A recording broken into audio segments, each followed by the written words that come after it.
Well, today I'm joined by Nick Tulloch, Chairman at ECR Minerals. Nick, how are you doing? I'm very well, thank you. Thanks for having me on. No problem at all. So big news today with ECR announcing the first set of gold results from drill sampling at the Blue Mountain project in Queensland, Australia, focusing on an unmined area called the Lower Patterson. Nick, in your quote, you said the work has exceeded ECR's expectations. So with that in mind, could you run us through some of the key takeaways from what you found? Yeah, absolutely. We're not the first people to be at Blue Mountain. This is an area that's been prospected for many, many years. Starting with sort of the old timers, and then sort of moving through to, I suppose, more modern techniques, sort of 20 or 15 years ago.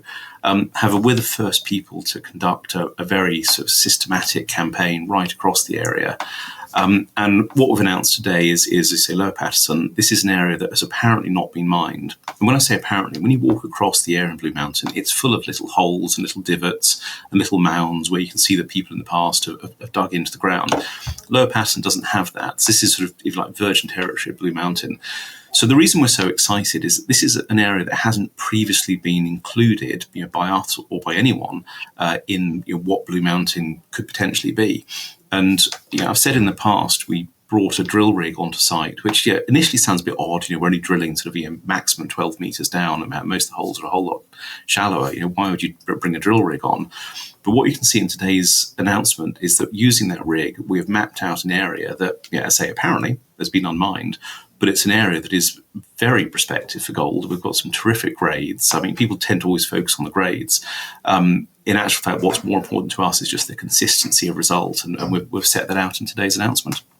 Absolutely. So what do the results tell you, bigger picture about both the near-term gold production potential and the longer-term exploration upside at Blue Mountain? Well, I mean, what today's results tell us is that we've found several football pitches worth of prospective land for gold mining. And when we talk about alluvial gold mining, we're talking about trenching shallow areas. And most of the gold we're finding is at very shallow depths. So first of all, longer term, this is sort of the first big extension of the area. As I say, it's an unmined area. We've been able to extend what we've got at Blue Mountain.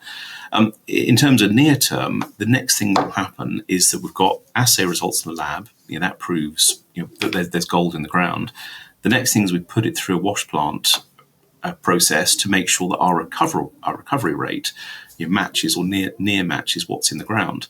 Now, in testing last year, we produced a 91.7% recovery rate from the gold in the ground. Let's now do that at volume. Let's prove we can extract that at volume, and that's the next step to prove that this is what we think it is, which is a very, very commercial resource. Brilliant. Yeah. So all that's underway, but you've also, of course, drilled the Denny's Creek and Upper Caribou areas of Blue Mountain. We got results expected to come in the next month. First of all, can you tell us about these areas? Are you expecting similar things to what you've seen from the results today? Yeah, we have very high hopes. As we said in the announcement, the stages are that we drill a series of holes. We separate those into samples, into sort of 1 meter samples. We pan them off to concentrate them to look for signs of visible gold.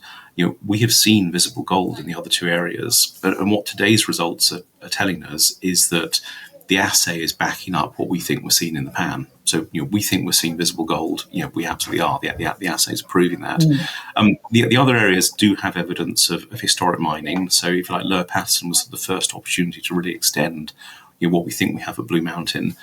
And the next set of results is to continue to prove what we believe we have, which is to say is a commercial resource. And all of this is building up to say we have a resource that is worth persevering with. I don't say that with any question mark. I'm very confident. We have a resource that is worth persevering with.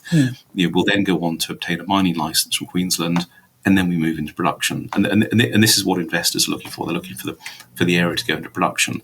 We're going to get that mining license by demonstrating we have a very commercial resource, and today's announcement is the next step on the way of demonstrating that, not only to investors, it goes out to the RNS system, so it's for investors and shareholders to look at, but it's also relevant to the application we'll be shortly putting in for that mining license. Great, yeah. So sort of following on from that production point, today's RNS also announced that ECR has begun to receive interest from potential production partners with preliminary discussions in progress. I know it's early stage, but is there anything more you can tell us about that at this point? Yeah, I mean, these are conversations that will sort of unfold over a period of time, but you're right. That success attracts interest, and Blue Mountain is going well. That is attracting people who are interested in working with us.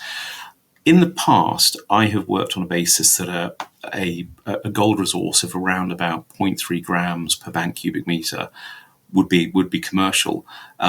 My numbers are actually somewhat out of date because I've been looking at historic gold prices. I mean, the gold price has been absolutely terrific. And what that means is that actually lower grade resources are of interest now. And in fact, the production partner that we've most recently spoken to has said that a resource of 0.15 grams per bank cubic meter would be of interest to them. So in other words, about half the cutoff that we've previously been working on. That in itself opens up a much wider area.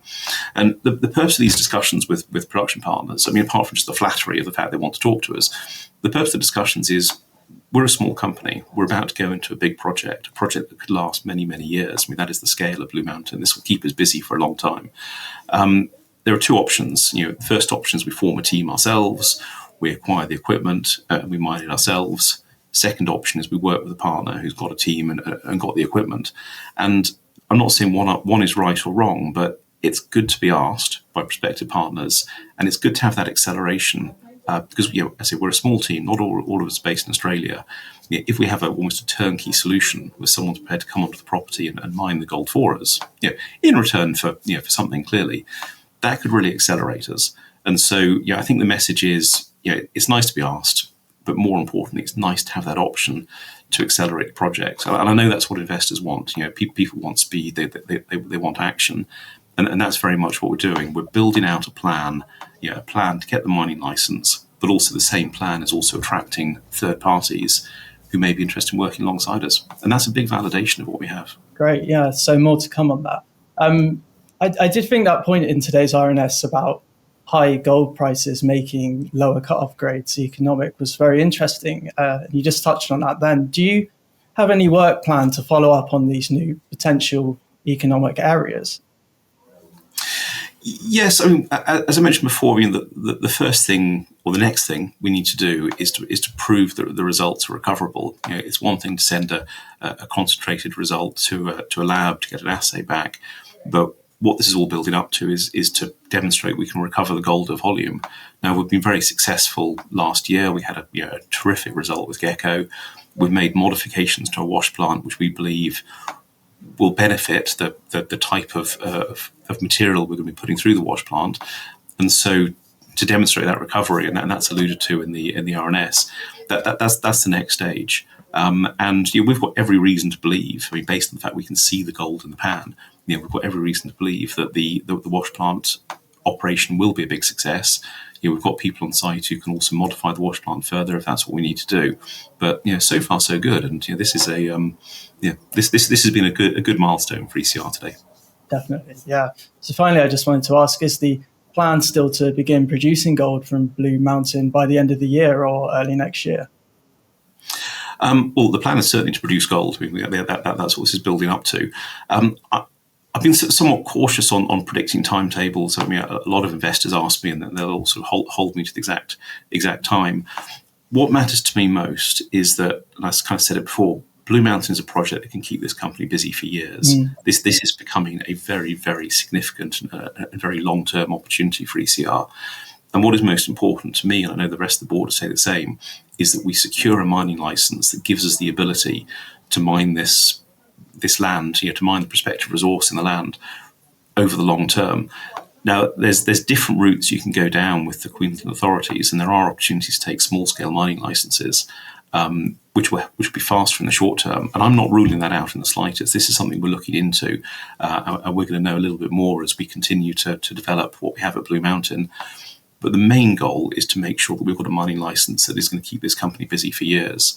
And what we don't want to do is to, I guess, you pick the wrong fork in the road. So, I know where we want to be in the next few years. Whether that means we're mining end of this year, during the course of next year, it's the long term and that sustainability of operations that really matters. So I probably sort of slightly evaded the question. I'm not doing it deliberately, but there's quite a lot to be worked out. But what we have shown today is this potential resource at Blue Mountain is getting bigger all the time. It's getting bigger because we're uncovering new areas. It's getting bigger because the gold price is helping us. You have sort of a rising tide that's, that's pushing lower grades, more to become commercial.